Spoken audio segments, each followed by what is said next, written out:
来关心政治的消息，针对着总医生的建议，立法院长表示已经收到民进党团送函，立法院长韩国瑜会赶紧召各党团来协商。不过国民党团是讲因无收到要协商的公文，民众党团是讲进前已经三读通过总医生，无搁再展开协商的案例。因为民进党团这边是呼吁南北两党得爱重视总医生的问题。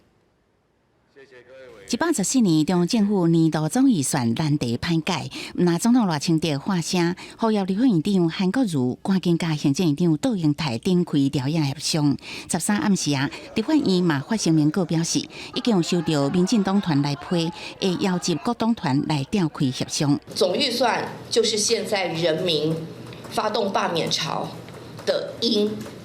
如果国民党的委员想要 来避免后续被罢免的风险，那么就共同来面对解决这个因。负责任的政治工作者都不要再推诿，不要再甩锅。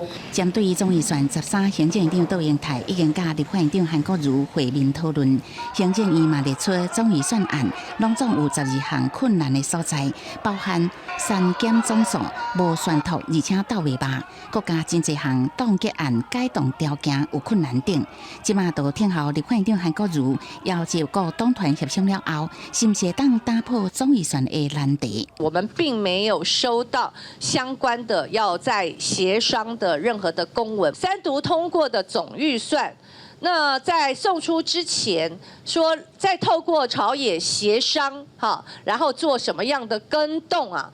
那这都不符合我们立法院相关的法律跟程序。没有针对已经三读通过的总预算再起协商相关的程序规定，到底要怎么协商？